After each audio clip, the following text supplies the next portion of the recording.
पुंडलिक वरदे हरि विठ्ठल श्री ज्ञानदेव तुकाराम गोपाल कृष्ण भगवान की जय। माऊली ज्ञानेश्वर महाराज की जय। जगद्गुरु तुकाराम महाराज की जय। काळ सारावा चिंतने, एकांतवासी गंगास्नाने, देवाची पूजने, प्रदक्षिणा तुळशीच्या। युक्त आहार विहार, नेम इंद्रियासी सार, नसावी बासर, निद्रा बहुभाषण। परमार्थ महाधन, जोडी देवाचे चरण, व्हावया जतन, हे उपाय लाभाचे। युक्त आहार विहार, नेम इंद्रियासी सार, नसावी बासर, निद्रा बहुभाषण।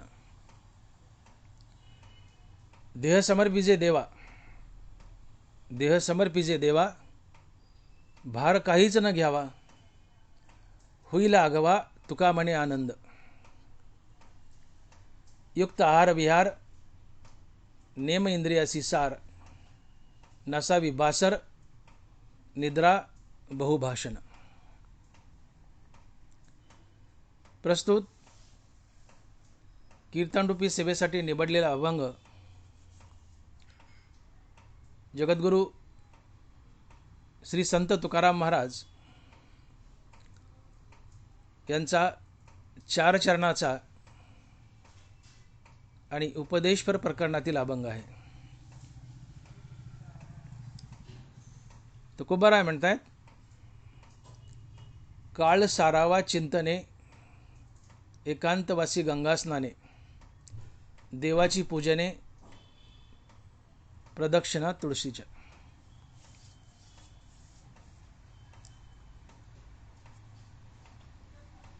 या अभंगात तुकोबाराय म्हणतायत की परमार्थ महाधन, जोडी देवाचे चरण, व्हावया जतन, हे उपाय लाभांचे।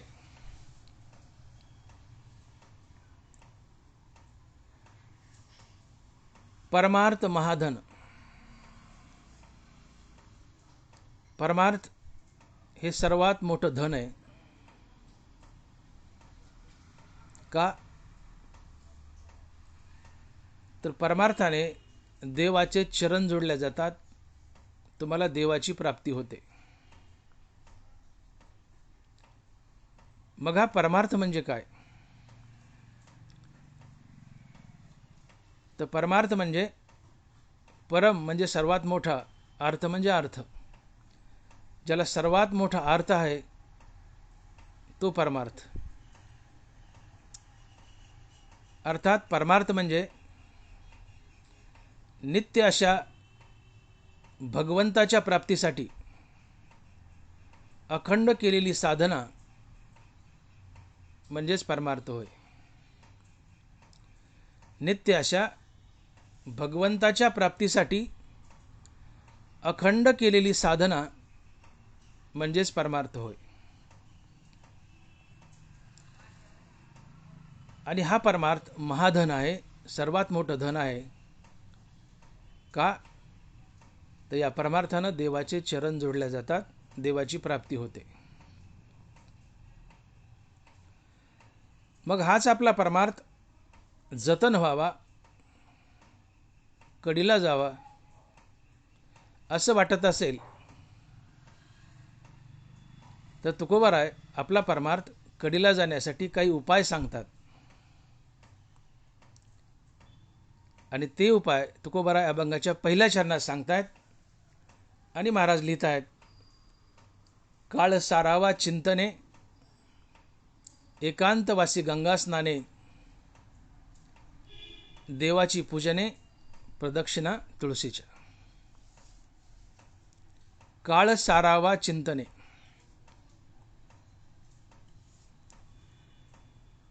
या अभंगामध्ये तुकोबारायांनी तुमचा परमार्थ सफल व्हावा, जतन व्हावा यासाठी एकूण 10 उपाय सांगितले आहेत। पैकी 5 उपाय अभंगाच्या पहिल्या चरणात आलेत आणि 5 उपाय अभंगाच्या दुसऱ्या चरणात आले. अभंगाच्या पहिल्या चरणात आलेले 5 उपाय. नंबर 1, काळ सारावा चिंतने. नंबर 2, गंगा स्नान. नंबर 3, हाच काळ एकांतवासात चिंतनानं सारावा. नंबर 4, देवाची पूजा.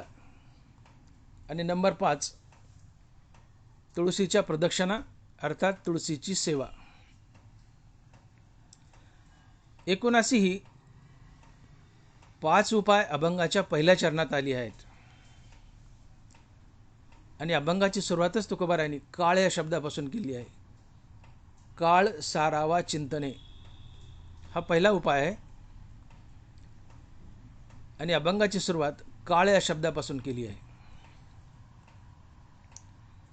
काळ म्हणजे वेळ. वेळ अतिशय महत्त्वाची आहे. आणि म्हणून तुकोबाराय म्हणतायत की समय जाना भलते नाना भलते ते. समय जाना अर्थात वेळेची कदर करायला शिका. वेळ अतिशय बलवान आहे. निघून गेला की गेला, तो पुन्हा परत येत नाही. गेलेली वेळ पुन्हा परत येत नाही. तुम्हाला काही मिळेल, पण तुमची गेलेली वेळ ही तुम्हाला परत मिळणार नाही.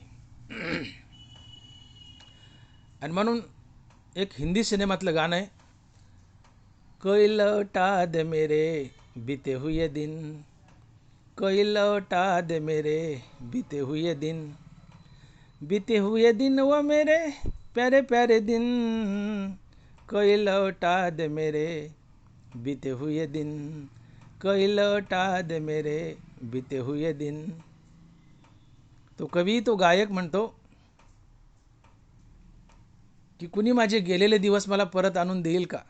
कोई लौटा दे मेरे बीते हुए दिन. अशक्य आहे.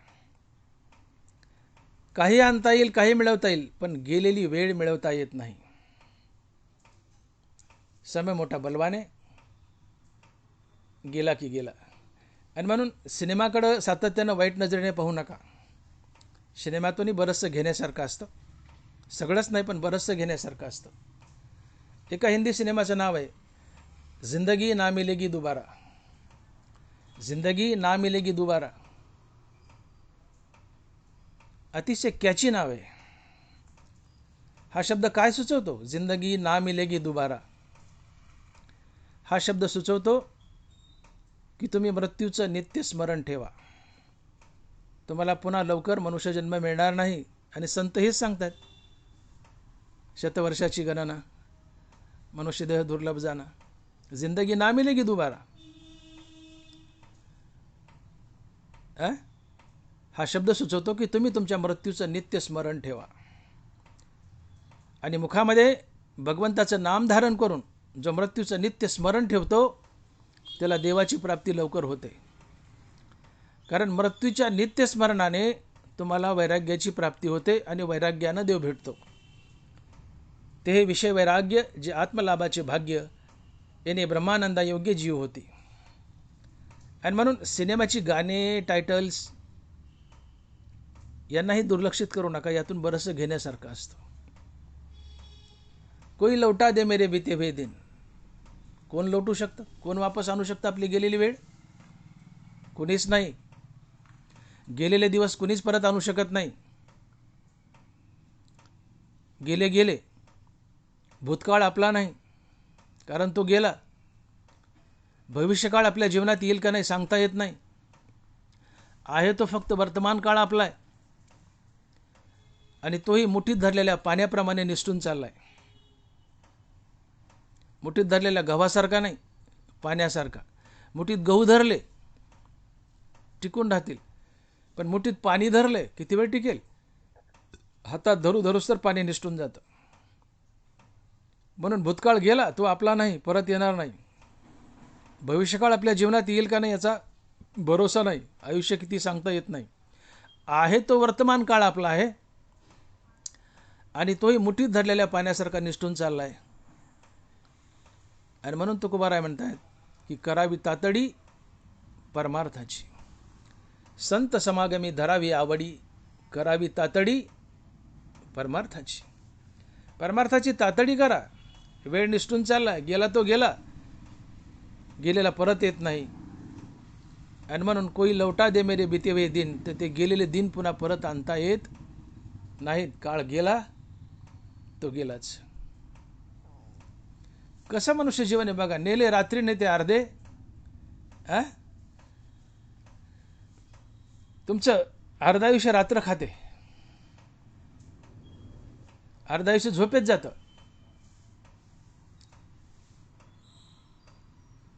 उरलेलं अर्ध आयुष्य बालपण, म्हातारपण, बिमाऱ्या आणि संसार आणि इतर भोग यामध्ये जातं. आणि म्हणून तुकोबाराय म्हणतायत की नेले रात्री नेते अर्धे, बाळपण जरा व्याधे. नेले रात्री नेते अर्धे, बाळपण जरा व्याधे. तुमचं अर्ध आयुष्य रात्रीने खाल्लंय, उरलेलं अर्ध बाळपणाने, म्हातारपणाने, रोगाने, तरुणपणात कामाने, नाना प्रकारच्या भोगाने खाल्लंय. इथं भजनाला काय उरलंय? आणि म्हणून कबीर महाराज एका अभंगातून आम्हाला आठवण करून देत आहेत. कब समरोगे राम भजो रे भाई, कब समरोगे राम, कब समरोगे राम भजो रे भाई, कब समरोगे राम. बाचपन खेल गवाया, बाचपन खेल गवाया.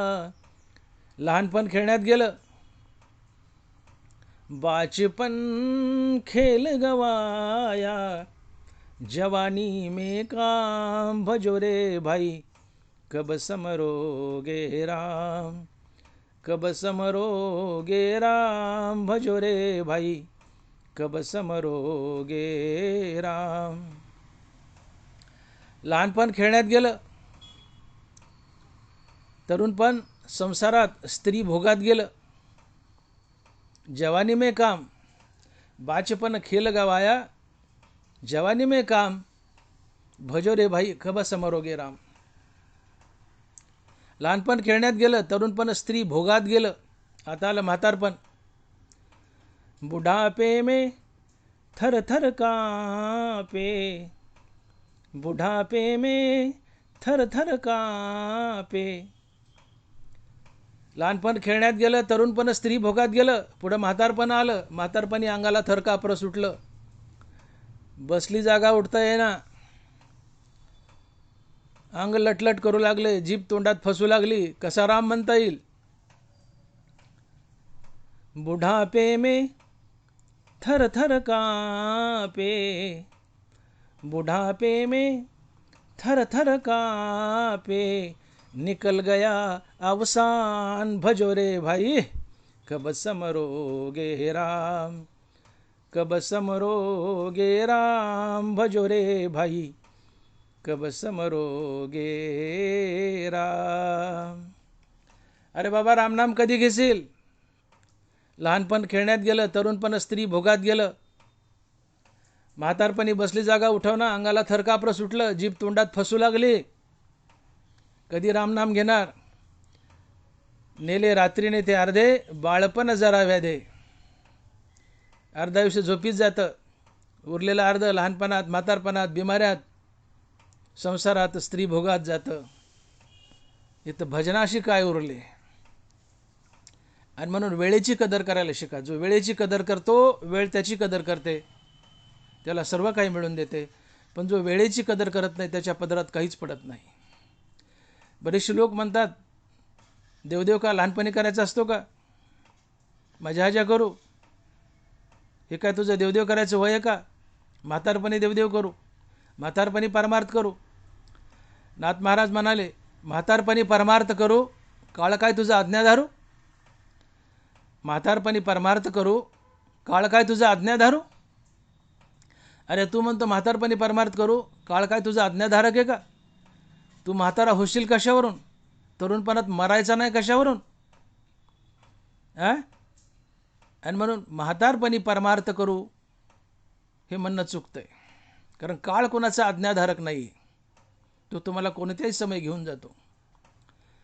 आणि म्हणून म्हातारपणाची वाट पाहू नका. प्रल्हादासारखं बाळवयातच परमार्थाला लागा. 16 वर्षाच्या ज्ञानेशाने ज्ञानेश्वरी लिहिली, 16चा आकडा फिरवला, 61 वय झालं तरी आम्ही ज्ञानेश्वरीकडे डोंकूनही पाहत नाहीत. ही खेदाची बाब आहे. या विश्वातील सर्वात मोठी श्रीमंत वस्तू काय असेल तर ती आहे ज्ञानेश्वरी आणि गाथा. जगात दोनच गोष्टी सर्वात श्रीमंत आहेत, एक ज्ञानेश्वरी आणि दुसरी गाथा. आणि ही श्रीमंती, ज्ञानेश्वरीची आणि गाथेची श्रीमंती महाराष्ट्राला लाभली आहे. महाराष्ट्र सर्वात भाग्यवान आहे. या संधीचं सोनं करा. आणि म्हणून म्हातारपणी परमार्थाला लागू असं म्हणू नका. बालवयातच परमार्थाला लागा. कारण गेलेली वेळ पुन्हा येत नसते. कारण अंगाला म्हातारपण येणं म्हणजे ही मृत्यूची सूचना असते. अंगी वर्धापतेची संज्ञा ये मरणाची, कसा या तारुण्याची भुली न फिटे, ज्ञानोबा आहे. अंगाला म्हातारपण येणं म्हणजे मरणाची पूर्वसूचना असते. ही मरणाची घंटी असते. तुम्ही सावध व्हावं. पण म्हातारं जर्जर झाले तरी त्याला मरणाची आठवण येत नाही, खेदाची बाब आहे. अंगाला म्हातारपण येणं ही मरणाची सूचना आहे. तुम्ही सावध व्हावं, देवदेवाला लागावं, पण नाही लागत तो. अजूनही म्हणतात मी तरणा ताटा मी टनाटन वड्या मारतो. म्हणून वार्धक्याच्या न्यांगे वार्धक्या जो नागवे, वार्धक्याचे न्यांगे जो वार्धक्या ना नागवे तयाच्या ठाई जाणावे ज्ञान आहे. म्हातारपण येण्याच्या आधीच जो देवदेव करून घेतो, परमार्थ करून घेतो, तो शहाणा असतो. आणि म्हणून म्हातारपणाची वाट पाहू नका. तुम्ही म्हातारे होत आले कशावरून? आणि बालपण आणि तरुणपण भोगत असताना जी वेळ निघून जाते, ती गेलेली वेळ पुन्हा वापस येत नाही. ती वेळ पुन्हा वापस येत नाही. वेळ गेली. आणि म्हणून मी म्हणलं की कोई लौटा दे मेरे बीते हुए दिन. तो कुणीच लौटू शकत नाही. गेलेले दिन गेले, पुन्हा येऊ शकत नाही. काही येईल जीवनात, पण गेलेली वेळ येत नाही. आणि म्हणून तुकोबारायचा इशारा आहे की समय जाना भलते नाना भलते ते. वेळेची कदर करायला शिका. वेळ गेली पुन्हा येत नाही. आणि म्हणूनच तुकोबाराय आम्हाला शहाणं करतायत आणि म्हणतायत की तुमची वेळ चालली आहे, तुमचा काळ चालला आहे, तो काळ व्यर्थ जाऊ देऊ नका. तर काय करा? काळ सारावा चिंतने, एकांतवासी गंगा स्नाने, देवाची पूजने, प्रदक्षिणा तुळशीच्या. काळ सारावा चिंतने. आपली वेळ, आपला काळ हा चिंतनानं सारावा. अनेक लोकांना प्रश्न पडतो की वेळ कशी घालावी, काय करावं, वेळच जात नाही. काय करावं, वेळच जात नाही. टाईमपासच होत नाही. अनेक लोकांच्या तक्रारी तशा. मग टाईमपास होत नाही म्हणून काय करतं, पिक्चरला जा. टाईमपास होत नाही म्हणून कुठं जाऊन गप्पा मारत बस. टाईमपास होत नाही म्हणून कुठं परदेश दौऱ्यावर जा. 5-5, 10-10 लाख रुपये खर्च करतात लोक आणि टाईमपास करण्यासाठी परदेश दौरा करून येतात. अरे तुमचं मन एकदा रामनामात जर रंगलं, तुमचं मन खरोखर एकदा जर रामनामात रंगलं, तर परदेशात जाऊन, हिमालयात जाऊन जो निसर्ग पाहतात, तो निसर्ग आमच्या कपिलधारला आहे. आमच्या कपिलधारला काय कमी आहे? सुंदर धबधबा आहे, सुंदर निसर्ग आहे. मन रामनामात रंगावं. जिथं बसाल तिथंच हिमालय, जिथं बसाल तिथंच परदेश. तुम्ही रामनामात रमत नाहीत म्हणून तुम्हाला परदेशात जाऊन रमावं वाटतं. हा टाईमपास आहे. हा वेळ जात नाही. हा असा वेळ घालवायचा. सिनेमाला जातात, गप्पा मारतात.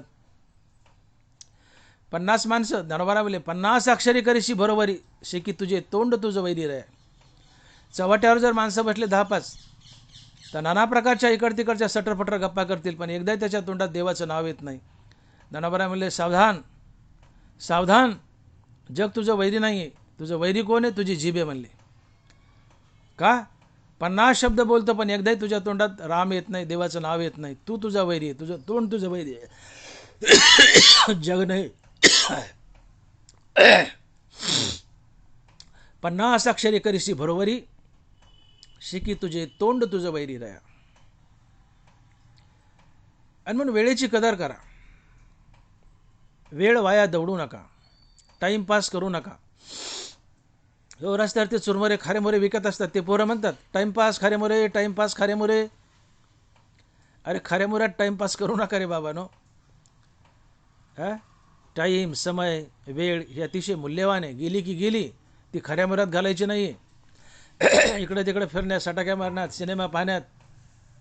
याचा अर्थ करू नका, पाहू नका, जाऊ नका विदेशात असे मला म्हणायचं नाही, पण फक्त त्यातच खर्च करू नका, मला एवढं सांगायचं. करा, पण फक्त त्यासाठीच वेळ दौडू नका, एवढं सावध व्हा. लोक वेळ घालवण्यासाठी अनेक बहाणे करतात, अनेक बहाणे. नाटकं काय पाहतील, सिनेमे काय पाहतील, वगैरे वगैरे अनेक गोष्टी आहेत. गप्पा छप्पा मारतील, याच्या घरी जातील, त्याच्या घरी जातील. टाईमपासच होत नाही राव, टाईमपासच होत नाही राव, काय करावं, वेळच जात नाही राव, काय करावं. रिकामं मन हे राक्षसाचं घर असते, म्हणून तुमचा टाईम जात नाही. त्या मनाला गुंतवा ना कुठंतरी. Empty mind is devil's house. रिकामं मन हे राक्षसाचं घर आहे, आणि म्हणून वेळ जात नाही, म्हणून काळ जात नाही. मग या मनाला गुंतवा ना कुठं, तर कुठं गुंतवा, रामनामात गुंतवा. रामनामात गुंतवा, तुमचा वेळ जाईल, तुमचा काळ जाईल, आणि हा काळ सत्कारणी लागेल. दूध चुलीत पडलं, वाया गेलं, दूध पोटात गेलं, सत्कारणी लागलं. वेळ रामनामात गेला, सत्कारणी लागला. वेळ सत्कारणी लावा, वेळ कसा जात नाही, आपोआप जाईल. या मनाला गुंतवा, कुठं गुंतवा, रामनामात गुंतवा. आणि म्हणून तुकोबारायाचा हट्ट आहे की काळ सारावा चिंतने. काळ कसा सारावा, मोकार नाही सारावा, विषय भोगात नाही सारावा, मजा करण्यात नाही सारावा. त्यात नुकसान आहे, तोटा आहे, बरबादी आहे. मग काळ कसा सारावा, तर काळ सारावा चिंतने. तुम्ही तुमचा काळ चिंतनानं सारवा, चिंतनात घालवा. हे चिंतन म्हणजे काय, तर चिंतन म्हणजे ध्यान, आणि ध्यान म्हणजे चित्ताची एकाग्रता. लक्ष देऊन ऐका. चिंतन म्हणजे ध्यान, आणि ध्यान म्हणजे चित्ताची एकाग्रता. पर्यायानं चिंतन म्हणजे एकाग्र चित्तानं घेतलेलं रामनाम म्हणजे चिंतन. एकाग्र चित्तानं घेतलेलं रामनाम म्हणजे चिंतन. चिंतन म्हणजे ध्यान, ध्यान म्हणजे चित्ताची एकाग्रता. अर्थात चिंतन म्हणजे चित्त एकाग्र करून घेतलेलं रामनाम हे चिंतन असतं. मुखामध्ये रामनाम असावं आणि चित्तामध्ये रामाची मूर्ती असावी. या दोन्ही गोष्टी एकदाच घडाव्यात, याला म्हणतात चिंतन.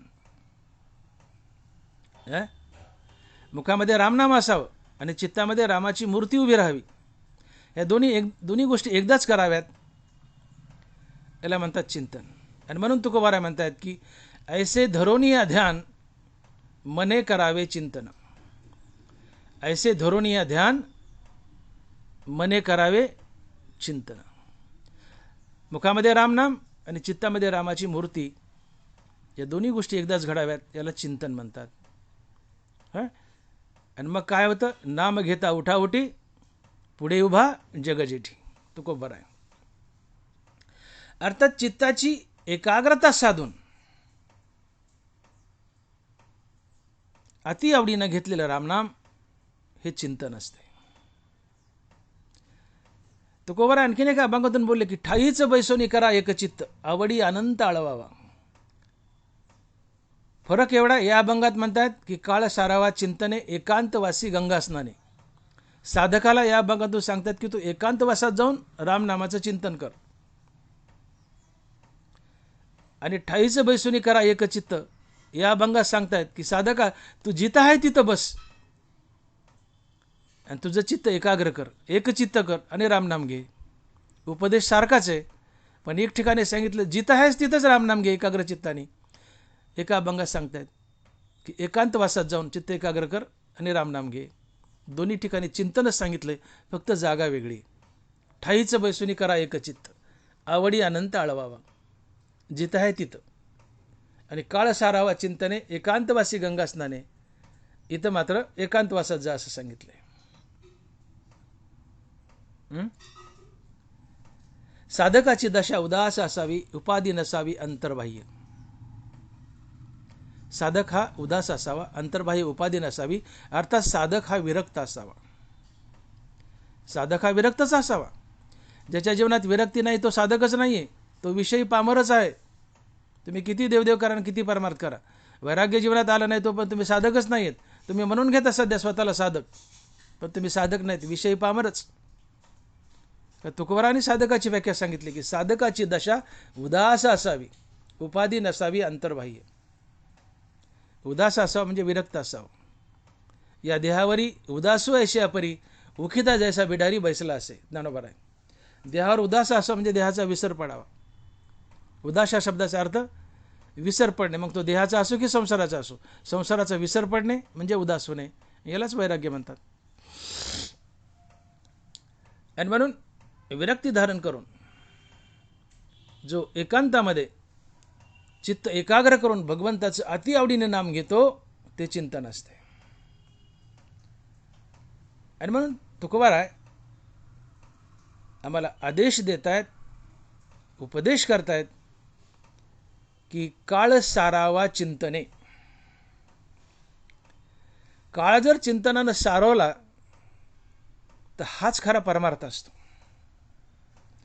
एकाग्र चित्त करून अति आवडीने रामनाम घेतलं हे चिंतने, आणि असं चिंतन करणं हा खरा परमार्थ असतो. या परमार्थानं तुम्हाला नित्य अशा भगवंताच्या चरणाची प्राप्ती होते. हा त्याचा सर्वात मोठा फायदा आहे. भगवंताची प्राप्ती हवी आहे ना, मग परमार्थ करा. आणि परमार्थ करणं म्हणजे काळ सारावा चिंतने. परमार्थाचं प्रमुख अंग, परमार्थाला पोषक असलेलं पहिलं अंग, की ज्या परमार्थानं देव भेटतो, त्या परमार्थाला पोषक असलेला पहिला उपाय काळ सारावा चिंतने.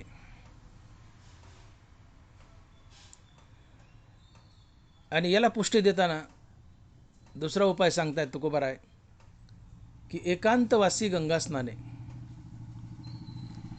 सकाळी उठावं, गंगेचं स्नान करावं आणि एकांतवासात जावं चिंतनासाठी. आता गंगा स्नान म्हणजे गंगा तर उत्तर प्रदेशात आहे, ती आपल्याकडे कुठं आहे.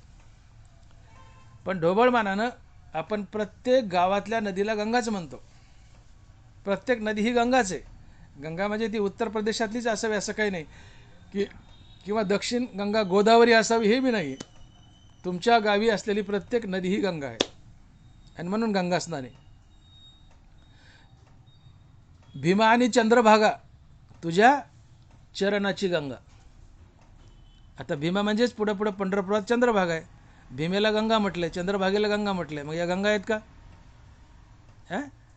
तात्पर्य तुमच्या गावात जी नदी आहे तिला गंगा म्हणतात. आपल्या गावच्या नदीवर जाता जुना काळ होता. लोक जुन्या काळी पहाटे उठायचे, दंडबटका मारायचे, नदीला आंघोळ करायचे आणि आपल्या आपल्या व्यवसायाला जायचे. मग तुमचा व्यवसाय काय? साधक आहे तर देवाची प्राप्ती आहे ना. विरक्ती धारण केली, साधक बनलेत, देवाची प्राप्ती हा तुमचा व्यवसाय झाला. आता मग सकाळी लवकर उठून दंडबैठका मारा, व्यायाम करा, गंगेला अर्थात आपल्या गावच्या नदीला स्नान करा, नसेल नदीला पाणी घरात स्नान करा आणि एकांतवासात जा. आणि एकांतवासात जाऊन भगवंताचं अति आवडीने नामचिंतन करा एकाग्र चित्तानं. भक्तीमध्ये, साधनेमध्ये, चिंतनामध्ये एकांतवासाला फार महत्त्व आहे. आणि म्हणून ज्ञानोबराय बोलतायत एकांतवासाची महती सांगताना, बहु एकांतावरी प्रीती जया जनपदाची खंती, मनुष्याकार्य मूर्ती ज्ञानाची तो साक्षात ज्ञानाची मूर्ती म्हणले की ज्याला एकांत प्रियता आहे. आपल्याकडं उलटी खोपडी. जो मनुष्य एकांतात जातो, एकांतात बसतो, त्याला लोक नाव ठेवतात, एकलखोर आहे. ते कधी माणसात मिसळतं का? ते कधी सुपारीचं खांड खातं का? त्याला हाय का माणसात मिसळणं माहीत? त्याची टिंगल करतात. अरे बाबा, तो साधक आहे. तो विरक्त आहे म्हणून एकांतात जातोय. बहु एकांतावरी प्रीती, जया जनपदाची खंती, मनुष्याकारे मूर्ती ज्ञानाची. तो साक्षात ज्ञानाची मूर्ती आहे. एकांत ज्याला प्रिय येतो, आणि ज्याला लोकांत प्रिय आहे, लोकात मिसळावं वाटतं, गप्पा मारा वाटतात, कुच्च्या टवाळी करावं वाटती, तो मूर्ख आहे म्हणले, तो अज्ञानी आहे. ज्याला लोकात बसावं वाटतं, गप्पा माराव्या वाटतात, तो अज्ञानी आहे, तो मूर्ख आहे. तो आपला वेळ व्यर्थ दवडायला आहे. आणि मग जो माणसात मिसळत नाही, कुणात बसत नाही, उठत नाही, आपण भलं आणि आपला देवदेव भला, तो शहाणा आहे, तो ज्ञानी आहे. आणि म्हणून जीवनात एकांत प्रियता यावी. एकांत प्रियतेने उत्तम साधना घडते, उत्तम चिंतन घडतं, देवाची प्राप्ती लवकर होते. आणि म्हणून एकांत प्रियता जीवनात आणा.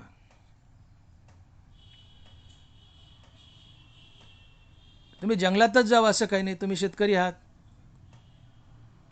कोणी असा नोकरदार असा, डोंगराचं कपाट, गुहा, एखादा जलाशय, सरोवर, किंवा नदीचा किनारा, अशा एकांत ठिकाणी जाऊन चित्त एकाग्र करून रामकृष्ण हरी नामाचा जाप करा. हे चिंतन असतंय. याने साधना उत्कृष्ट घडते. तुम्ही देवाशी लवकर जोडल्या जाता आणि तुम्ही देवच बनता. म्हणून काळ हा चिंतनानं सारवा. आणि ते करताना तुम्ही गंगा स्नान करून एकांतवासात जाऊन चिंतन करा. साधना उत्कृष्ट घडेल. कारण असा नियम आहे, नाथ महाराज भागवतात म्हणतात की चिंतने चिंतने तदरूपता. चिंतने चिंतने तदरूपता. तुम्ही ज्याचं चिंतन करता त्याचा आकार तुमच्या चित्ताला येत असतो. तुम्ही ज्याचं चिंतन कराल त्याचा आकार तुमच्या चित्ताला येतो. याला म्हणतात चिंतने चिंतने तदरूपता. नाथ महाराजांनी भागवतामध्ये एक भिंगरुटीचा दृष्टांत दिलाय. सर्वांच्या परिचयाचा दृष्टांत आहे. भिंगरुटी नावाचा किडा असतो, त्याला आपण ग्रामीण भाषेत कुंभारीन म्हणतो. जुन्या काळी माळवदाचे घर होते. शहरात दिसत नाही हा प्रकार, पण जुन्या काळी वाडे असायचे माळवदाचे, आणि त्या खांडाला कुंभारीन एक मातीचं घर करायची. तिला भिंगरुटी म्हणतात. ही कुंभारीन मातीचं घर करायची आणि गवतावरून एक आळी पकडून आणायची आणि त्या मातीच्या घरात डांबून ठेवायची. आता ह्या कुंभारीने ती आळी खाऊन टाकावी, पण ती कुंभारीन त्या आळीला खातही नव्हती, मारितही नव्हती आणि जाऊही देत नव्हती. मग कुंभारीन उडून गेली बाहेर की आळीला सारखं ध्यान, एकच ध्यान, एकच ध्यास. कुंभारीन येईल मला मारील, कुंभारीन येईल मला खाऊन टाकील. एकच ध्यान, एकच ध्यास. कुंभारीन मला मारील, कुंभारीन मला खाऊन टाकील. सतत तिने एकच चिंतन करावं. कुंभारीन मला खाईल, कुंभारीन मला मारील. असं खूप दिवस या कुंभारणीचं चिंतन घडल्यामुळं ते आळीला स्वतःला पंख फुटतात. ती कुंभारीन बनते आणि उडून जाते. याला म्हणतात चिंतने चिंतने तदरूपता. राम म्हणता रामची होईजे, पदी बैसोनी पदवी घ्यायचे. आळीनं कुंभारणीचं चिंतन केलं, कुंभारणीचं ध्यान केलं, आळीला पंख फुटले, ती कुंभारीन बनली आणि उडून गेली. तुम्ही रामनामाचं एकाग्र चित्तानं अतिआवडीनं चिंतन केलं, तुमच्या चित्ताला रामाचा आकार येतो आणि तुमचं चित्त राम बनतं. अर्थात तुम्ही स्वतः राम बनता आणि राम बनणं हाच मोक्ष असतो. आणि म्हणून गंगास्नान करून एकांतवासात एकाग्र चित्तानं रामनामाचं स्मरण करायचंय. का? तर तुम्ही रामनामाचं नित्य चिंतन केलं तर तुमच्या चित्ताला रामाचा आकार येतो. तुमचं चित्त राम बनतं. नवे नवे तुम्ही स्वतःच राम बनता आणि मुक्त होता. हा भगवत प्राप्तीचा सुलभ सोपा उपाय आहे. आणि म्हणून तुकोबारायाचा हट्ट आहे की काळ सारावा चिंतने एकांतवासी गंगा स्नाने. भगवंताचं नामचिंतन फार बलवान आहे बघा. भगवंताचं नामचिंतन देवाची प्राप्ती तर करून देतच, पण त्यासोबत जो नित्य भगवंताचं नाम घेतो त्याचा उत्साह वाढतो, त्याचं बळ वाढतं, त्याचा आत्मविश्वास वाढतो, त्याची कार्यशक्ती वाढते. ही भगवंताच्या नामचिंतनाची ताकद आहे. ज्ञानोबराय बोलले, अखंडित प्रसन्नता अतिजित चित्ता तिथ रिगणे नाही समजता संसार दुःख. भगवंताच्या नामचिंतनानं तुमचं चित्त अखंडित प्रसन्न राहतं आणि तिथं दुःखाचा प्रवेश होत नाही.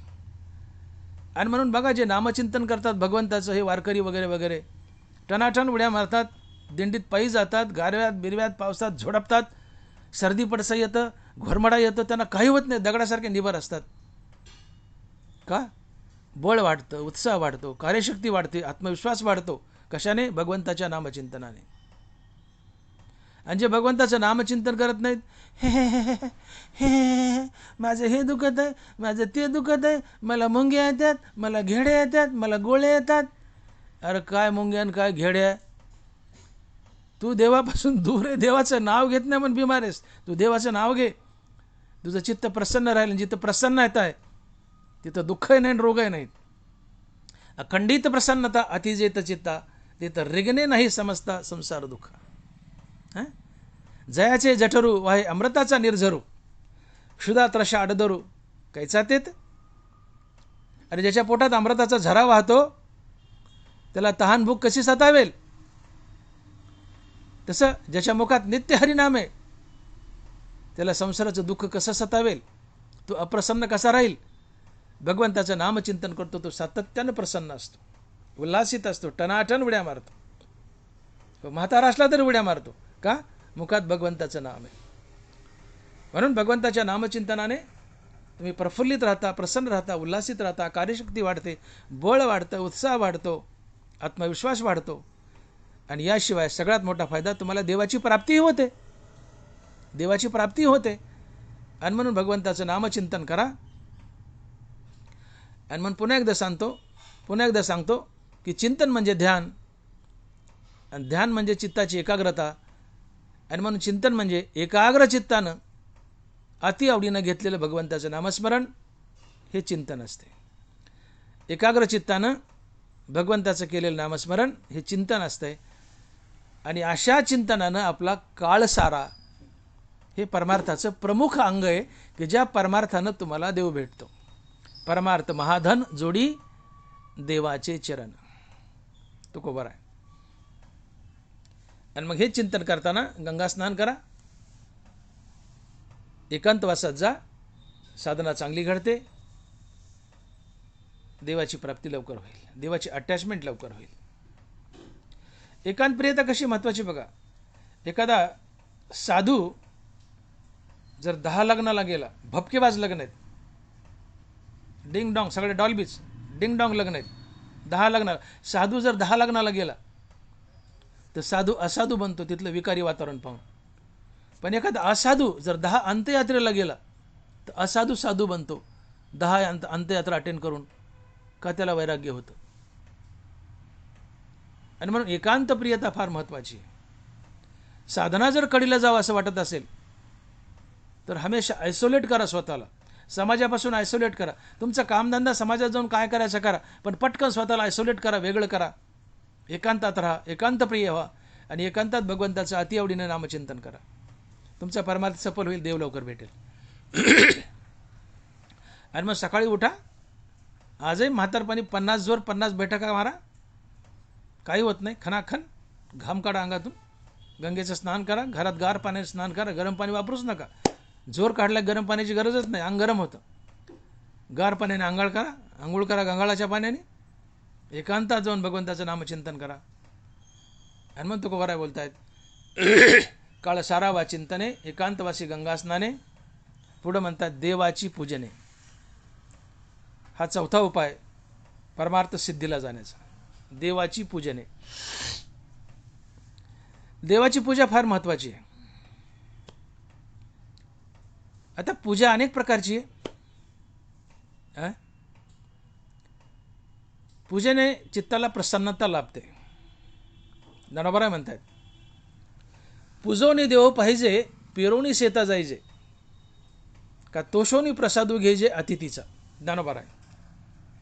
पूजोनी देव पाहिजे पेरोनी शेता जायचे का तोषोनी प्रसादू घ्यायचे अतिथीचा. एखादा पाहुणा घरी आलाय आणि त्याचा पाहुणचार केलाय, त्याला खाऊ पिऊ घातलंय, त्याचं आदरातिथ्य केलंय आणि मग वाटं लावताना त्याच्या तोंडावर जो आनंद असतो तो पाहून आपलाही आनंद द्विगुणित होतो. तो त्याच्या आदरातिथ्य केल्यामुळे तो प्रसन्न अंतकरणानं प्रसन्न चेहऱ्याने जातो. त्याच्या चेहऱ्यावरची प्रसन्नता पाहून आपल्याला त्याच्यापेक्षा हजारो पटीने जास्त आनंद होतो. शेतात पेरलंय आणि 8 दिवसांनी तुम्ही शेतात चक्कर मारायला गेले आणि ते धान्य उगून आले, हजारो पटीने आपल्याला आनंद होतो. पेरोने शेतात जायचे. तसं देवाची पूजा केली, चित्त अतिशय प्रफुल्ल आणि उल्हासित होतं, आनंदमय होतं. आणि म्हणून सकाळी उठल्या उठल्या तुम्ही देवाची पूजा केली तर तुम्ही प्रफुल्लित असता, प्रसन्न असता, आनंदी असता. आणि म्हणून देवाची पूजा अवश्य करा, मन लावून करा. करावी ते पूजा मनेची उत्तम. लौकिकाचे काम काय ते उत्तम पूजा करा, मनोभावे करा. साधना असतील, उदबत्ती धूप बीप असेल तर आनंदच आहे, पण नसेल तरी करावी ते पूजा मनेची उत्तम. लौकिकाचे काम काय ते पूजा करा, मन प्रसन्न राहील, भक्तीला बळ येईल, देवाची तुमची अटॅचमेंट वाढेल. कारण कोणाची सेवा केली तर तो आपल्यावर कृपा करतो. देवपूजा ही देवाची सेवा आहे, तोही आपल्यावर कृपा करतो, त्याची आपली अटॅचमेंट वाढते, देवाची प्राप्ती लवकर होते. रोज सकाळी 10-20 मिनिट का होत नाही, देवाची पूजा अवश्य करावी, ती मनोभावे करावी. शिवाय पूजेचे आणखीन काही प्रकार आहेत. स्वकर्माचे चोखाळी मज पूजा करुणी भली, तेने प्रसादे आकळी ज्ञाननिष्ठेते. तया सर्वात्मका ईश्वरा स्वकर्म कुसुमाची वीरा, पूजा केली होया पारा तोषा लागी. ही देवाची पूजा आहे. स्वकर्माचे चोखाळी मज पूजा करुणी भली. आपलं कर्म देवाची पूजा म्हणून करा. आपलं कर्मच ईश्वरार्पण बुद्धीने करा. जे जे भेटे भूत ते ते मानिजे भगवंत, हा भक्तियोग निश्चित जाण माझा. जगातील प्रत्येक प्राणी मात्र हा देव आहे असं समजून त्याच्यासोबत देवतुल्य व्यवहार करा. ही देवाची खरी भक्ती, ही देवाची खरी पूजा आहे. आपलं कर्म देवाची पूजा म्हणून करणं ही सगळ्यात मोठी पूजा आहे. यापेक्षा दुसरी मोठी पूजा असू शकत नाही. आपलं कर्मच देवाची पूजा म्हणून करा. तया सर्वात्मका ईश्वरा स्वकर्म कुसुमाची वीरा. मुखामध्ये देवाचं नित्य नाम ठेवा आणि आपलं कर्म देवाची पूजा म्हणून करा. अर्थात ज्याच्यासाठी कर्म करतात त्याला तुम्ही देव समजा. तात्पर्य जगातील प्रत्येक प्राणीमात्र हा देव आहे असं समजून त्याच्यासोबत देवतुल्य व्यवहार करणं ही देवाची खरी पूजा आहे.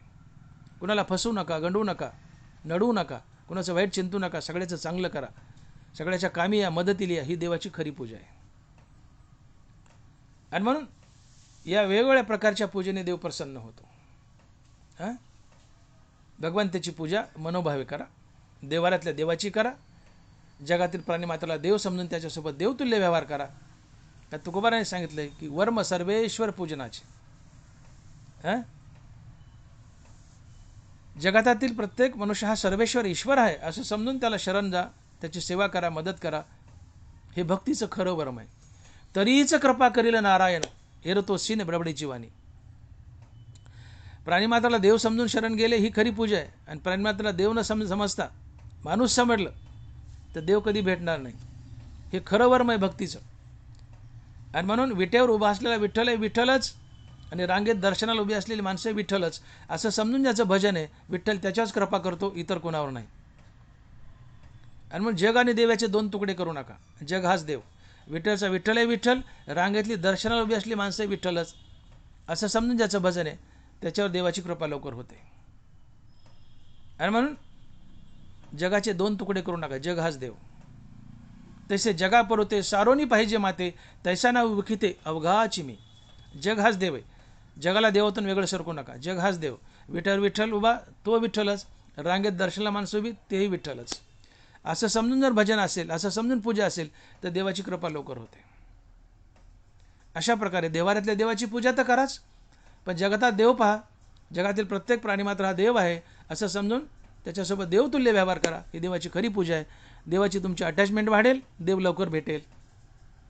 आणि म्हणून चौथा उपाय तुकोबाराय सांगतायत की देवाची पूजने. काळ सारावा चिंतने, एकांतवासी गंगा स्नाने, देवाची पूजने, प्रदक्षिणा तुळशीच्या. आता पाचवं चरण किंवा पाचवा उपाय तुकोबारायने तुळशीच्या प्रदक्षिणा अर्थात तुळशीची सेवा घातली आहे. का बरं इथं तुळस का घालावीशी वाटली? याचं कारण असं आहे की तुळस ही आमचा सर्वात मोठा वसिला आहे. कोणाकडून काम करून घ्यायचं असेल, एखाद्या साहेबाकडून, तर त्या साहेबाच्या बायकोची ओळख काढावी. त्या साहेबाच्या बायकोला आपण मस्का मारावा, आपलं काम झालं म्हणून समजावं. बायको नवऱ्याला विनंती करते, अहो ते माणूस आलाय, त्याचं काम करा ना हो, करा ना हो. बायकोने सांगितलं की नवऱ्याला ऐकावं लागतं. तुळस भले देवाची बायको नाही आहे, देवाची बायको लक्ष्मी आहे, तुळस देवाची बायको नाही आहे, पण तरी तुळस देवाच्या गळ्यात येऊन बसली. लक्ष्मी देवाच्या पायावर आहे आणि ते बळजबरीने आली. मग सर्वस्वे करून सेवा, अभिमान सांडोनी पांडवा, पाय धुवायच्या दैवा पात्र झाली. आपल्या रूपाचा श्रीमंतीचा अहंकार टाकला, देवाची चरणसेवा केली, तेव्हा देवाने कुठं जागा दिली? पाय धुवायच्या दैवा पात्र झाली. देव म्हणाले, माझ्या चरणात बस, माझे पाय धुवून पाय दाब, गुडघ्याच्या वर येऊ नको. गुडघ्याच्या वर आली तर याद रख. लक्ष्मीला अधिकार दिला देवाने फक्त पायात, आणि ते पाय धुवायला. पाय धुवायच्या दैवा पात्र झाली. सख्खी बायको देवाची लक्ष्मी, पण कुठं बसवली? गोट्याच्या खाली, गोट्याच्या खाली, तळपायात. पण तुळस कुठं जाऊन बसली? देवाच्या गळ्यात. त्या वृंदेला, आता इतिहास सांगत नाही सगळा, त्या वृंदेला देवाने वर दिला की जिथं तुझा अंतविधी होईल तिथे एक रोपटं उगेल, त्याचं नाव तुळस असेल, आणि त्या तुळशीला मी माझ्या कंठात धारण करेल. तुळशी हारगळा काशे पितांबर. तुळस देवाच्या गळ्यात बसली आणि गळान कान चिटकून आहेत. हे जे लोंबलंय ना, ही बाळी कानाची गळान कान चिटकून आहे, ही गळ्यातली तुळस. तुळशीकडे वशीला लावा, तुळशीची सेवा करा, तुळशीला प्रसन्न करा. आणि तुळशीला हळूच सांगा, तुळशी माई देवाला सांग ना मला मोक्ष द्यायचा, देवाला सांग ना मला संत बनवायचं. हे तुळशीला जर तुम्ही विनवलं तर तुळस गळ्यातच आहे, ती हळूच देवाच्या कानात सांगते, देवा ते माझा भक्त आहे ना, तुळशीची सेवा करतो, द्या ना त्याला मोक्ष. देव तुळशीचं ऐकतो. म्हणून तुळस ही वसिला आहे आमचा मुक्तीसाठी. का ती गळ्यात आहे, कानाजवळ आहे, लक्ष्मी चरणावर आहे, तुळस कानाच्या जवळच आहे, हळूच कानात सांगते, देवा द्या ना मोक्ष. तुळस वशिला आहे देवाच्या प्राप्तीसाठी, आणि म्हणून तुळशीची सेवा करा. आमच्याकडं घाणेरड्या कल्पना आहेत की तुळशीची माळ घालायची, ती कशा करता? मटण बंद करण्याकरता. अरे नाही रे बाबा, ते तर खायचंच नसतंय. मटण बंद करण्याकरता तुळशीची माळ नाही. तर तुळशीची माळ कशा करताय? तुळशीची माळ हा पांडुरंगाचा सर्वात आवडता दागिना आहे, म्हणून गळ्यात तुळशीची माळ घालायची. तुळशी हार गळा कासे पितांबर. नवऱ्याने बायकोच्या गळ्यात मंगळसूत्र घातलं की तिथून पुढे बायकोला पोसवण्याची जिम्मेदारी नवऱ्याची. तसं तुम्ही गळ्यात माळ घातली आणि देह भगवंताला समर्पण केला की तिथून पुढे तुम्हाला पोसवायची जिम्मेदारी पांडुरंगाची, म्हणून गळ्यात माळ घालायची. दुसरं कारण, तुळशीची माळ भगवंताचा सर्वात प्रिय दागिना आहे, म्हणून गळ्यात माळ घालायची. तिसरं कारण, तुळशीच्या माळेचा जाप केला तर तुम्हाला भगवंत प्रसन्न असतो, तुमच्या संसारात राबतो, काय हवं ते देतो. नाथ महाराज म्हणतात, तुळशीचे काष्ट जपमाळ करी, त्याशी प्रसन्न श्रीहरी. तुळशीच्या माळेचा जप करा, तुम्हाला हवे ते मिळेल, देव प्रसन्न असतो. पुढचं कारण, गळ्यात तुळशीची माळ असेल आणि सकाळी तुम्ही तुमच्या बाथरूममध्ये गळ्यात माळ घालून स्नान केलं आणि तुळशीचं पाणी अंगावर पडलं तर जगातील सर्व तीर्थाचं स्नान तुम्हाला एका वेळी तुमच्या बाथरूममध्ये घडतं. करिता एक स्नान सर्व तीर्थाचे मार्जन. नाथ महाराज, करिता एकची स्नान सर्व तीर्थाचे मार्जन. तुळशीची माळ गळ्यात घालून जर स्नान केलं तर त्या तुळशीचं जे पाणी अंगावर पडतं त्याने सर्व तीर्थाचं स्नान तुम्हाला घडतं, म्हणून गळ्यात तुळशीची माळ असावी. तुळशीचा नामजप केला, सकाळी उठले, तुळशीला पाणी घातलं आणि तुळशीचा नामजप करत करत तुळशीला प्रदक्षिणा घातल्या, तुमची सगळी पापं जळून जातात, तुमच्या जीवनात अगणित पुण्य येतं, देव तुमच्या घरात नांदतो. तुम्हाला वैकुंठाची प्राप्ती होते, नवे नवे तुम्हाला मोक्षाची प्राप्ती होते. हो, नाथ महाराज म्हणतात की तुळशी रोपा घालिता उदक, त्याचे हरती महादोष, ब्रह्मादिका न कळे निशेष, जन्म मरण त्या नाही. जन्म मरण त्या नाही. तुळशीकरिता नमस्कार, उतरी पार संसार. काय अर्थ होतो याचा? जन्म मरण त्या नाही, उतरी पार संसार म्हणजे तुम्हाला मोक्ष मिळतो तुळशीच्या सेवेने. तुळशी वृंदावन दर्शन, त्याची वैकुंठ गमन, याची लटके म्हणे कोण, त्याची आन केशवाची. नामदेव महाराज शपथ आहे म्हणले, तुम्हाला खोटं म्हणाल तर देवाची, त्याला केशवाची शपथ आहे. काय की तुळशी वृंदावन दर्शन, त्याची वैकुंठ गमन. ज्याच्या दारात तुळशी वृंदावन आहे, तुळशी वृंदावन आहे, त्या वृंदावनाचं दर्शन घेतो, तुळशीची सेवा करतो, तो वैकुंठाला जातो. मग अजून काय हवं आहे तुम्हाला? हे तर मिळतंच सगळं. वैकुंठ मिळतं, मोक्ष मिळतो तुळशीच्या सेवेने. पण सर्वात मोठं बघा काय अजून, ज्यावेळेस तुम्ही मरत असताना तुमच्या गळ्यात जर तुळशीची माळ असेल तर यम तुम्हाला न्यायला आला, तो अगोदर तुमचा गळा चापून पाहतो, गळ्यात माळ आहे का बघतो. आणि गळ्यात जर माळ असेल तर तो यम मागे सारतो, मागे सरकतो आणि लाजतो. आणि ती गळ्यातली माळ पाहून म्हणतो, अरे हा तर माझ्या पांडुरंगाचा दागिना आहे, हा माझ्या पांडुरंगाचा दागिना आहे, मी याला कसं नेऊ. तो यम तुम्हाला स्वतः नेत नाही, पांडुरंगाला लाइटनिंग कॉल लावतो आणि पांडुरंग तुम्हाला न्यायला येतो. यम तुमच्या पाया पडतो आणि निघून जातो. का? तुमच्या गळ्यात तुळशीची माळ आहे. मरणसमयी गळ्यात तुळशीची माळ असेल तर यम तुम्हाला नेत नाही, पांडुरंग न्यायला येतो. यम उलट तुमच्या पायाचं दर्शन घेतो, निघून जातो. तुकोबाराय म्हणतात, जयाचे गळा तुळशीच्या माळा, यम पदकमळा वंदी त्याच्या. तुमच्या चरणाचं दर्शन घेऊन यम निघून जातो. पांडुरंगाला सांगतो, देवा तुमचे गिराईक घेऊन जा. एकदा एक मनुष्य आपल्या जागलीवर, त्याच्याकडे कुत्रा होता आणि कुत्रं कुठतरी बाहेर गेलं फिरायला. हा मनुष्य आला रात्रीची वेळ, शेतात जागली असायच्या जुन्या जनावराच्या. हा जागलीवर आला, कुत्रं काही दिसलं नाही. झोप आली, तोंडावर पांघरून घेतलं आणि झोपला.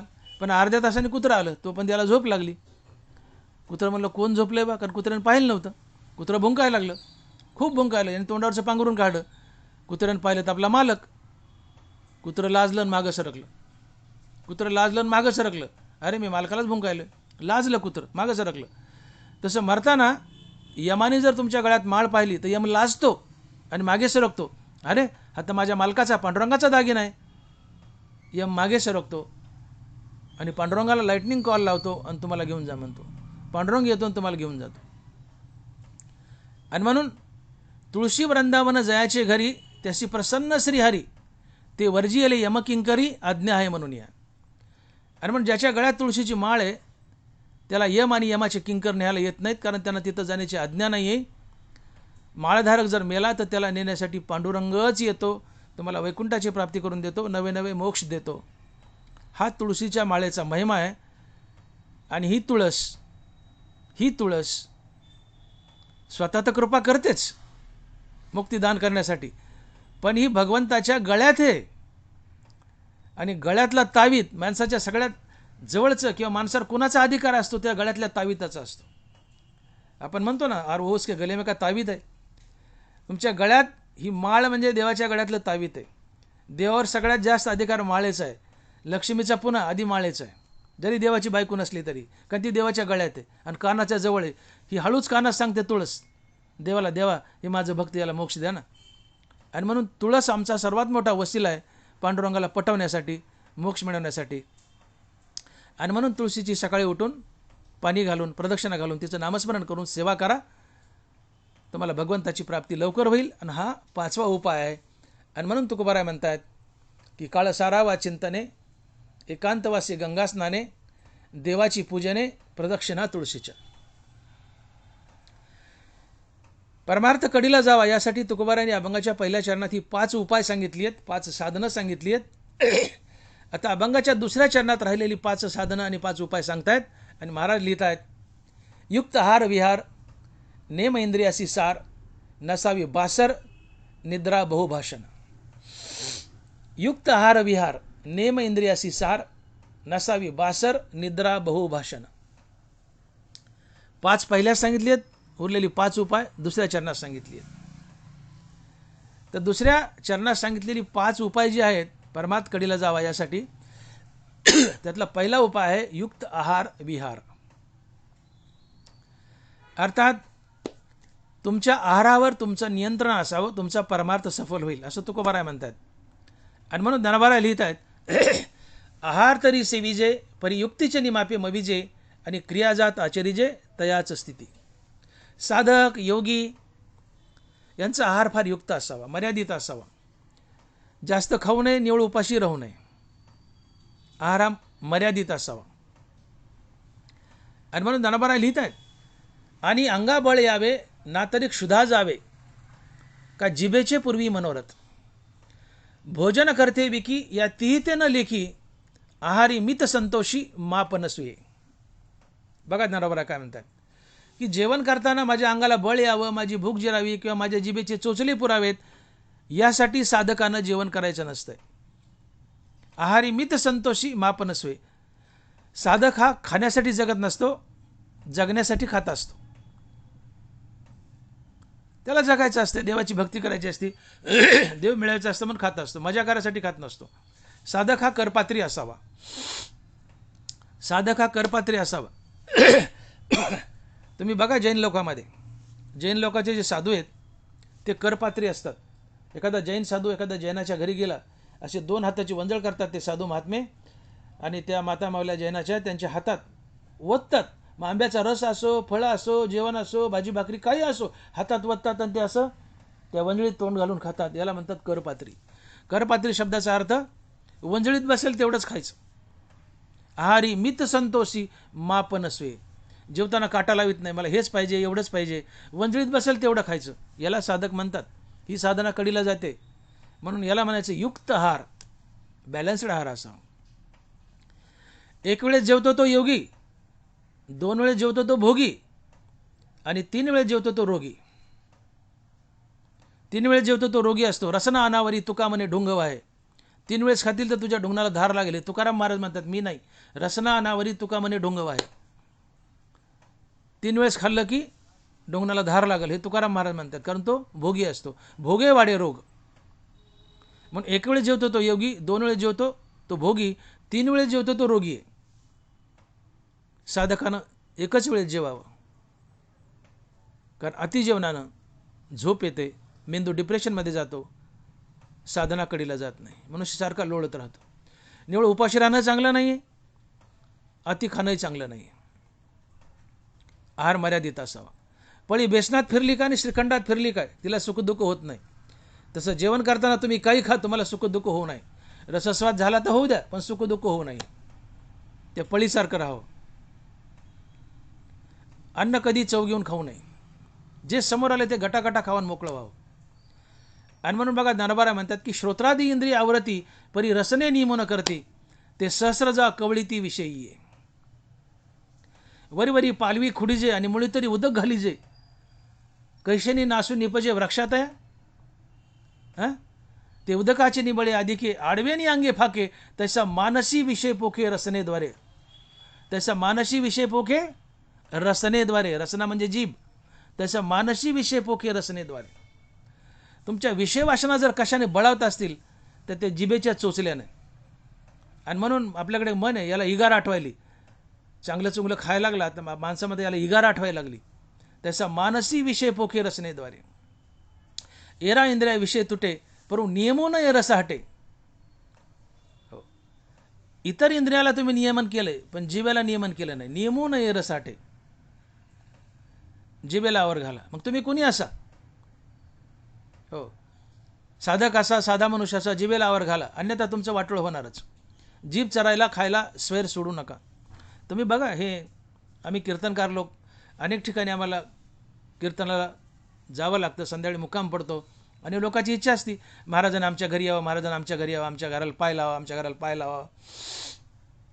आता आम्ही एखाद्याच्या घरी गेलो मग त्या बाईला वाटतं, माता माईला, महाराज पहिला कीर्तनकार पहिल्यांदा आलेत, कीर्तनकार पहिल्यांदा आलेत. ती करती बोला गुलाबजामुन. महाराज गटागटा हाणतो. दुसऱ्या दिवशी दुसऱ्या गावी मुक्काम, कुठं जेवायला गेला, बाईला वाटतं महाराज पहिल्यांदा आलेत, महाराज पहिल्यांदा आलेत. ती करती बासुंदी. महाराज गटागटा हाणतो. तिसऱ्या गावाला गेले, महाराज पहिल्यांदा आलेत, कीर्तनकार पहिल्यांदा आलेत. ती करती भजे, कुरड्या, पापड्या. महाराज गटागटा हाणतो. चौथ्या गावाला गेला, बाई बांधती बुंदीचे लाडू, महाराज गटागटा हाणतो. महाराजचं पोट फुगतं एवढं मोठं होतं आणि महाराज कीर्तनात उभा राहतो, डेअरीवर हात फिरवतो आणि म्हणतो ही आमची श्रीमंती आहे. नानाबरा म्हणतात याद रख, याद रख, तू कुणी असो, कीर्तनकार असो नाही तर साधा माणूस असो, याद रख, जीभ चरायला मोकळी सोडू नकोस. रसना अनावरी तुका म्हणे ढुंग वाहे, किंवा मानसी विषय पोके रचनेद्वारे तुझं पतन होईल म्हणले. जीभ चरायला सोडू नको, मानसी विषय पोके रचनेद्वारे, आणि विषय पोचले की तुझं पतन होईल. विषयाचे ध्यान विपाय वाहे मन, तरी येसनी पतन गिमसीत पावे. जिभेच्या चालण्यातून विषय पोचतात, विषय पोचले की येसने पतन गिमसीत पावे.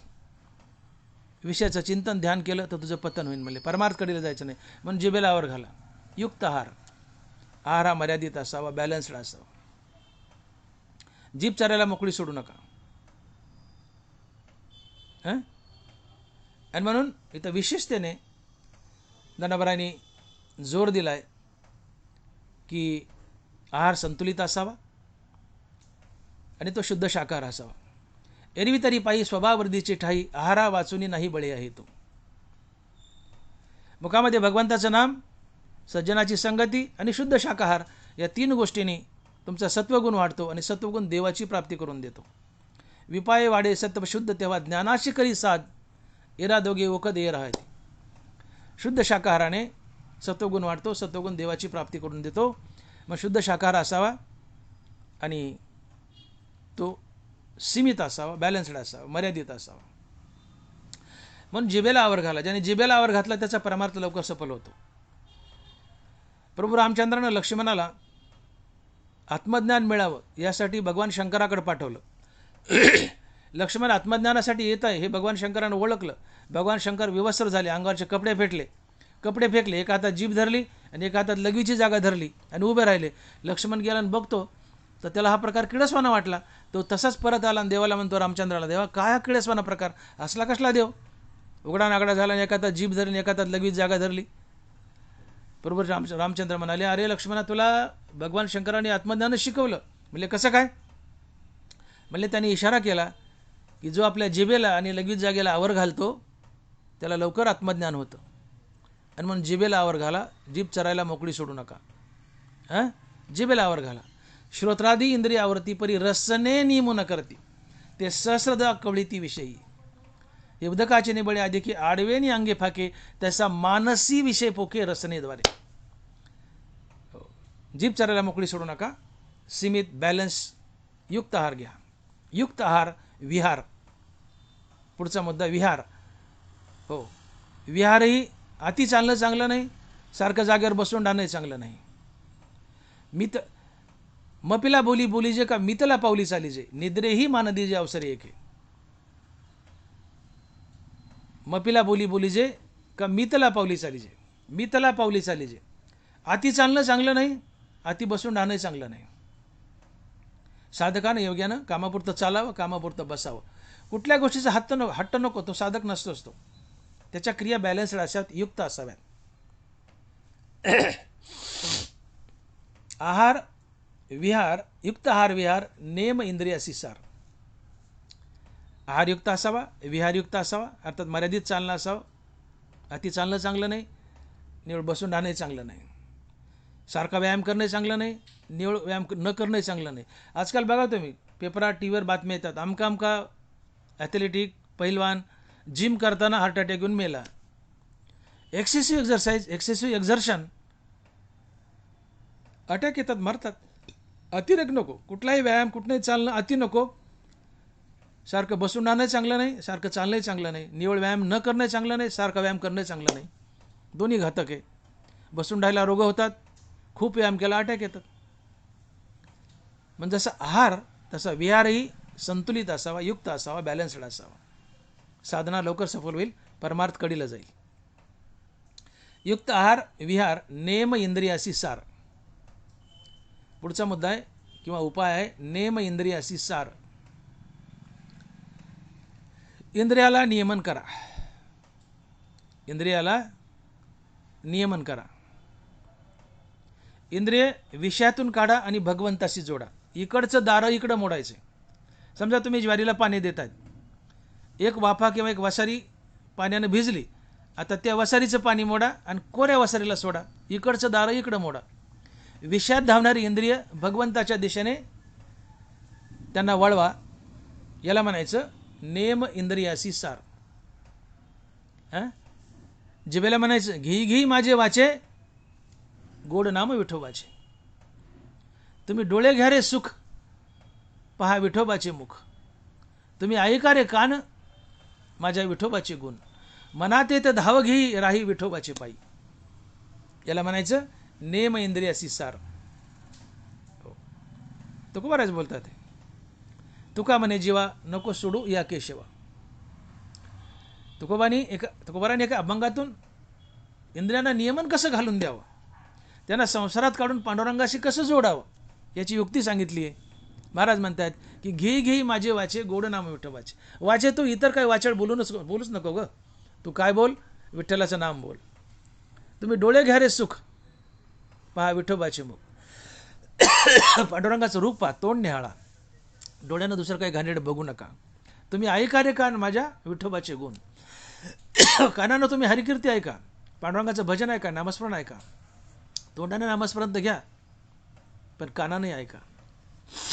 हां, प्रत्येक इंद्रियाला मनात येते धाव घी, राही विठोबाची पायी. प्रत्येक इंद्रियाला बांधलंय, संसारातून काढले, पांडुरंगाच्या चरणावर, पांडुरंगाच्या सर्व इंद्रियामध्ये त्यांना गुंतवून टाकले. आणि याला म्हणतात इंद्रिय विषयातून काढून पांडुरंगाशी जोडणं. याला म्हणतात नेम इंद्रियासी सार.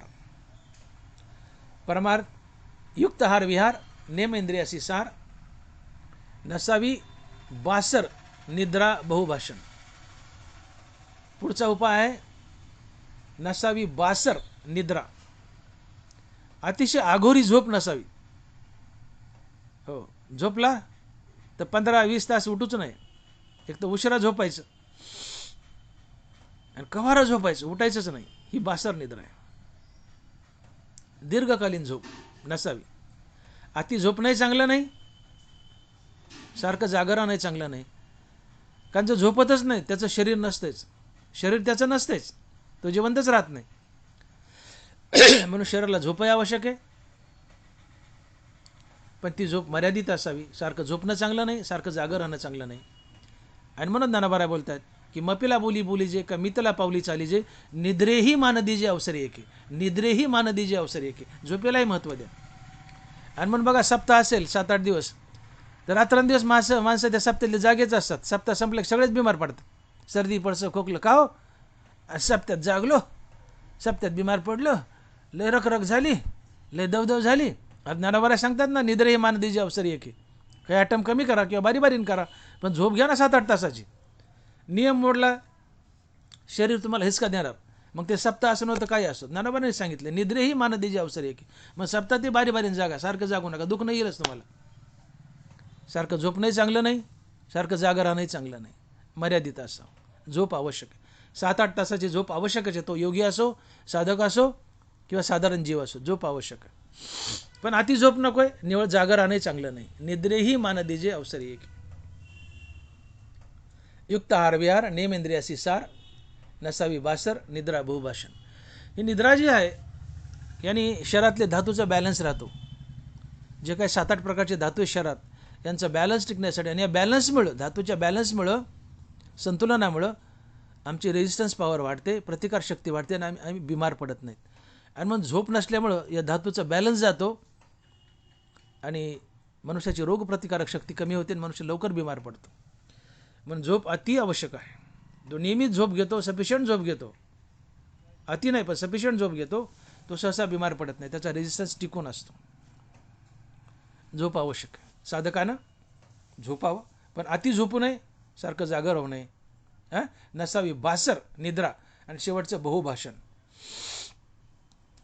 अतिशय वाचाळवाणी नसावी, बडबड करू नये, बहुभाषण नसावं. सारखं मुकरानंही चांगलं नाही, सारखं बडबड करणंही चांगलं नाही.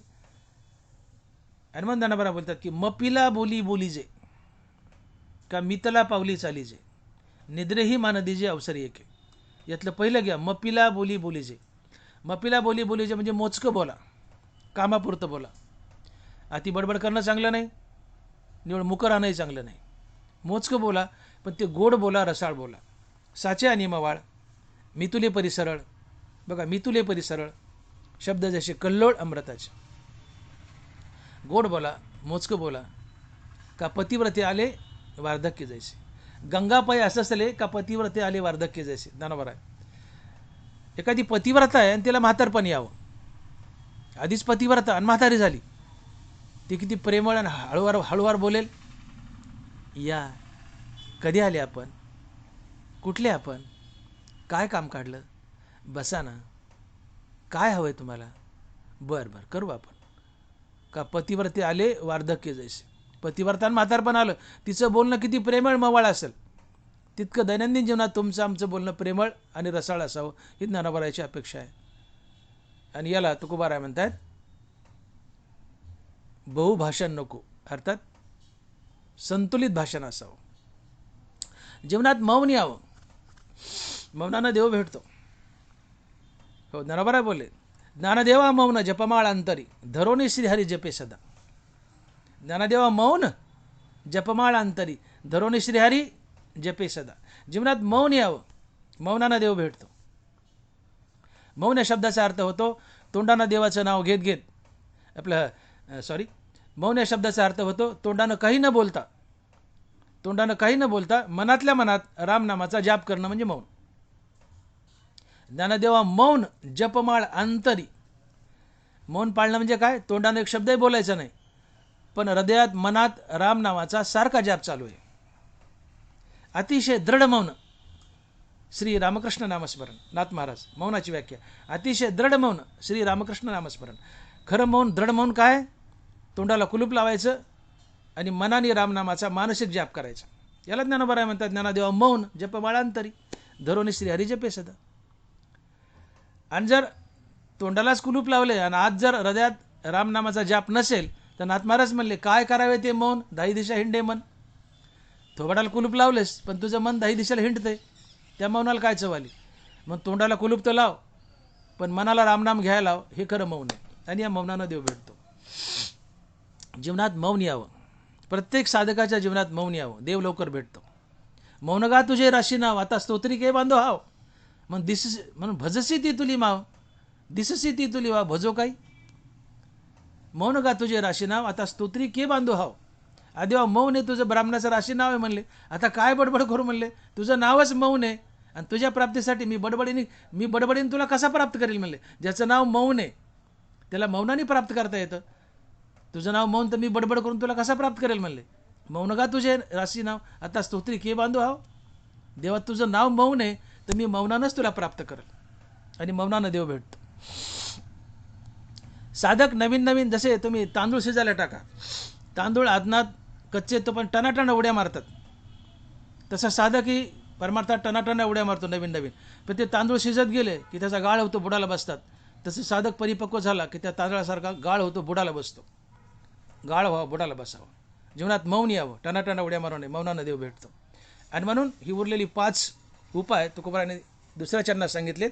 युक्त आहार विहार, नेमेंद्रिय सार, नसावी बासर, निद्रा बहुभाषण, असे एकूण 10 उपाय सांगितलेत. आणि हे 10 उपाय आपल्या जीवनात आणणं म्हणजे खरा परमार्थ. आणि परमार्थ हे महाधन आहे. आणि परमार्थरूपी महाधनानं तुम्ही देवाचे चरण जोडता ह्या अभंगाच्या तिसऱ्या चरणात. आणि महाराज लिहित आहेत की परमार्थ महाधन जोडी देवाचे चरण, व्हावया जतन, हे उपाय लाभायचे. आणि मग हे सगळं करत असताना महाराजालाच तुमची काळजी वाटली की मी विरक्ती धारण केली, उदास झालो, शेतात जाऊन बसलोय, चिंतन करतोय एकाग्र चित्तानं, मग खायचं प्यायचं काय. तर तुकोबाराय म्हणले काळजी करू नको. 4थ्या चरणात देह समर्पिचे देवा, भार काहीच न घ्यावा, होईल आगावा तुका म्हणे आनंद. तू देवावर भार घाली देवा, न लगे देश डोई घ्यावा. हो, जसं लहान लेकरू आपल्या आईच्या मांडीवर झोपतं आणि त्याच्या भरणपोषणाची जिम्मेदारी आईची.